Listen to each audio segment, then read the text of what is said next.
Mark chapter 2. A few days later, Jesus went back to Capernaum.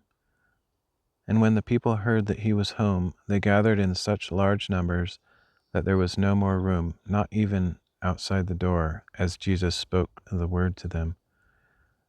Then a paralytic was brought to him, carried by 4 men. Since they were unable to get to Jesus through the crowd, they uncovered the roof above him, made an opening, and lowered the paralytic on his mat.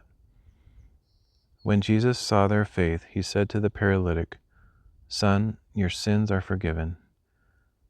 But some of the scribes were sitting there and thinking in their hearts, "Why does this man speak like this? He is blaspheming. Who can forgive sins but God alone?" At once Jesus knew in his spirit that they were thinking this way within themselves.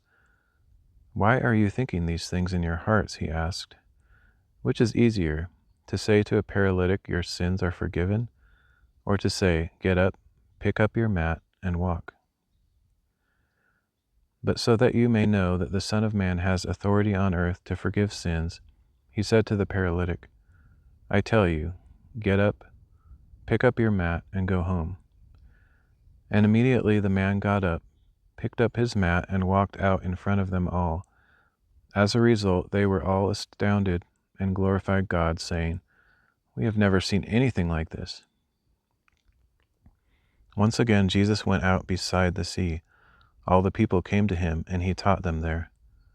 As he was walking along, he saw Levi, son of Alphaeus, sitting at the tax booth. "Follow me," he told him, and Levi got up and followed him. While Jesus was dining at Levi's house, many tax collectors and sinners were eating with him and his disciples, for there were many who followed him. When the scribes who were Pharisees saw Jesus eating with these people, they asked his disciples, "Why does he eat with tax collectors and sinners?" On hearing this, Jesus told them, "It is not the healthy who need a doctor, but the sick. I have not come to call the righteous, but sinners." Now John's disciples and the Pharisees were often fasting. So people came to Jesus and asked, "Why don't your disciples fast like John's disciples and those of the Pharisees?" Jesus replied, "How can the guests of the bridegroom fast while he is with them? As long as he is with them, they cannot fast. But the time will come when the bridegroom will be taken from them, then they will fast. No one sews a patch of unshrunk cloth on an old garment.